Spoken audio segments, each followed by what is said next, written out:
Hello everyone, welcome back to Cove Media. Whether you're here to watch, learn, or just decompress for a little bit, I'm glad you're here and we're going to get right into it today. So today is not going to be a whole lot of coding, there's not a whole lot of stuff we're going to have to do to it because all we're going to be doing is adding the rotate function so that we can rotate the pieces and make sure we can fit them into place. But there'll definitely be a little bit of explanation going on and how we're actually going to accomplish that because there's a lot more going on in the background here than with some of the other stuff we've done. So first things first, I'm going to zoom in just so we can see a lot better. Alrighty, and we'll go ahead and run the code real quick. Just make sure everything's working like it should be. There we go, the pieces are automatically falling. We can move them around. We can force them to drop faster by pushing down, and it's going to cycle through the pieces. And now that the pieces are randomized, now they should be specific colors linked to them, but that will get corrected at a later time. But otherwise, it is functioning how we want. And today, what we'll be doing is, with our up key, we'll be rotating. Currently, that is not in there, but we'll be adding it here in just a few minutes. Alright, so just go ahead and stop. It's working like it's supposed to be. So we're going to be adding a new function. We're going to be putting it, placement doesn't necessarily matter, but we're just going to be adding it between our draw grid function and our check collision function here. So our new function, def, we're just going to call it rotate self. So it's going to be taking a Tetrimino piece and bringing it in. We only need one line of code here to accomplish what we want, but there's going to be a whole lot going on. In zip.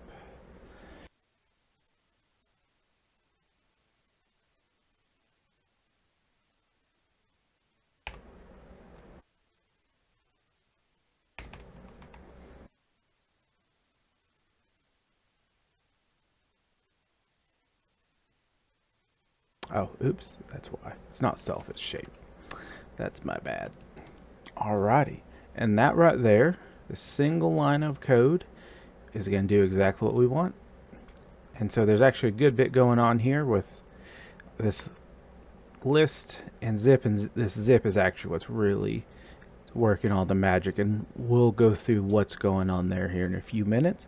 But I figured we'd go ahead and get the rest of the code in and show it working, and then we'll get into the explanation of what's going on there. So we're just going to scroll down, and we're just going to be adding a new key press.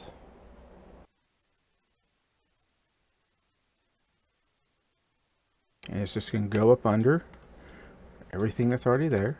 elif event.key equals Pygame dot. And again, you can make these whatever you want. In this case, we're doing K up, and that'll be our up key. And so when the game sees that,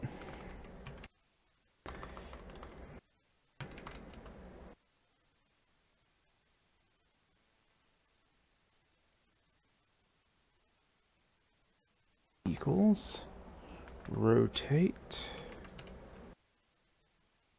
current dot shape. Oops, forgot my colon there. That's why I was getting upset at me.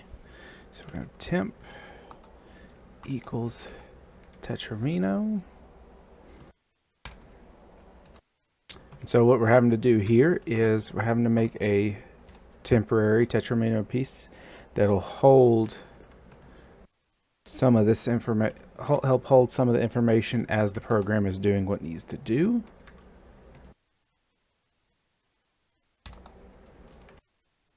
Current. So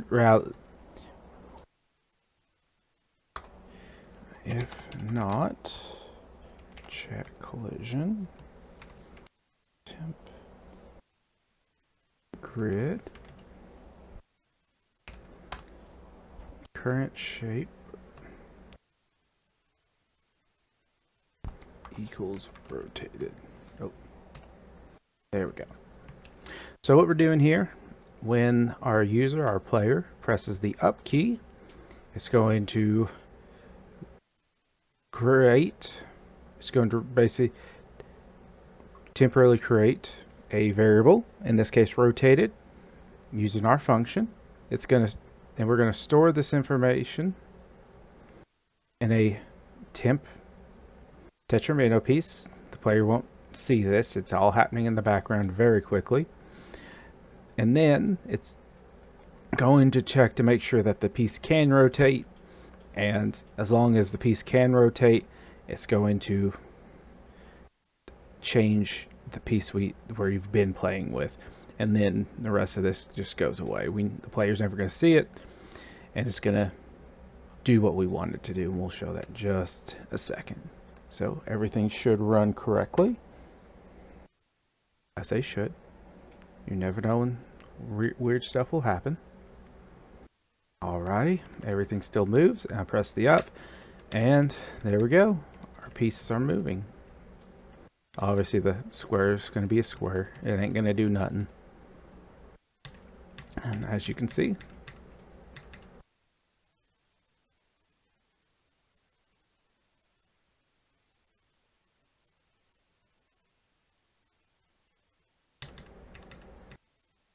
you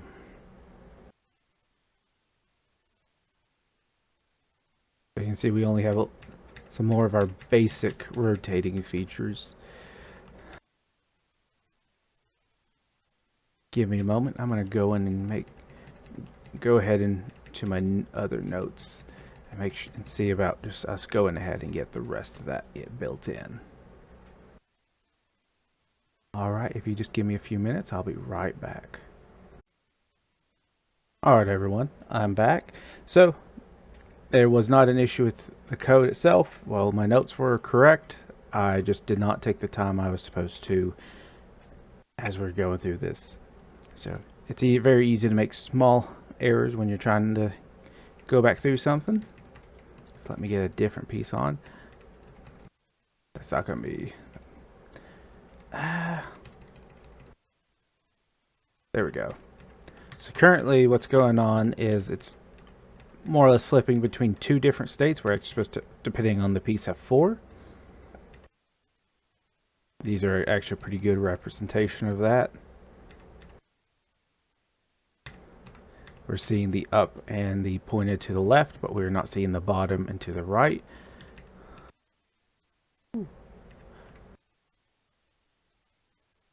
Let's try to pull up another piece real quick. There we go.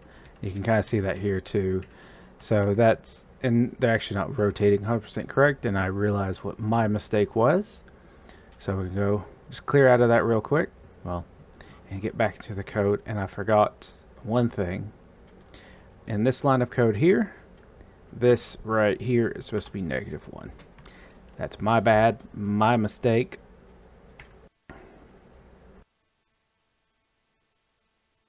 And we're going to bring it back up.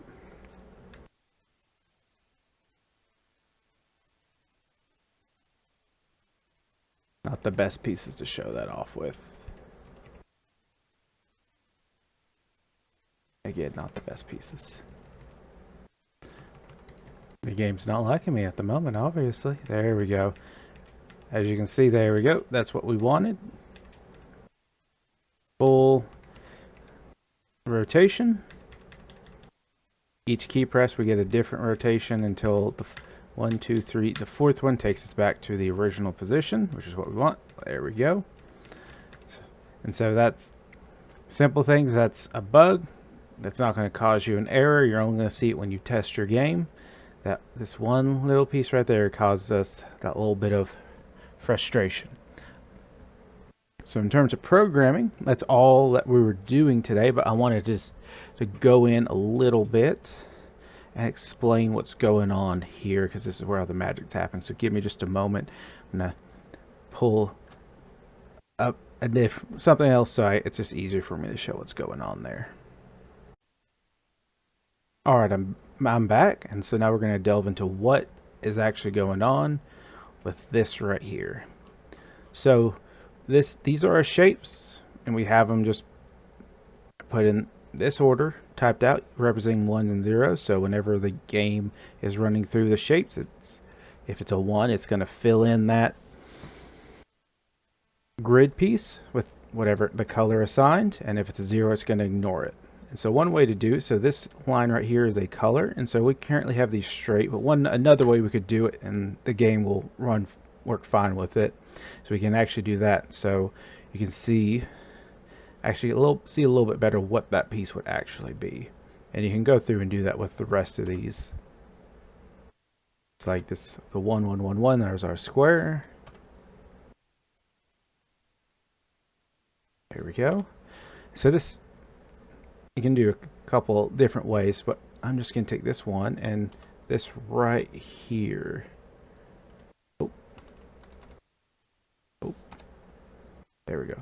Just for the sake of trying to make it as easy to read as possible, I will go back and fix this later. Is this piece right here. So if you look at this, I'm going to bring up this right here. That, there we go. Just grab a color. It's going to be this piece right here.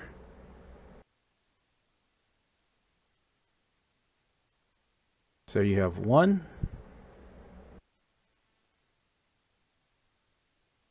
0. Oh, let me switch. There we go. 0. Sorry for the poorly write. 0 1 1 1, and that's what the game is writing out. And so what that zip is doing, what the single line is, what's happening here is, I'm not going to go into the details of what the whole background of what this is doing, but from a more top level, it's rotating this piece around. So instead of being this 1 0 0 1 1 1, it's actually taking it to be 1 1 1 0 1 0. And so instead of us having to go through figure out all that programming, it's doing it for us. And so I will fill this in, and I'll put those numbers back. So every time we push the up, every time we call that function, so this case, as we're pushing our up key, that's what it's doing. It is rotating that array around for us. And so when we press it again, it's rotating clockwise. So the next time it happens, we're going to see 1 1 1, because these get shifted up, and then 0, oh, 0 0 1, and so that's why we get. Let me make this a little easier on myself. This right here.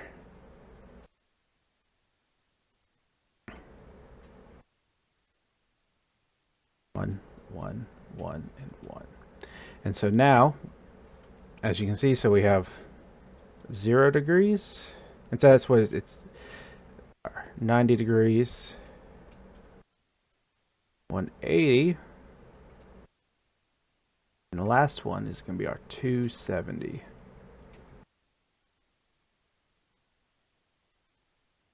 And so with this last rotation, it's going to do 0 1 0 1 1 1. And with that,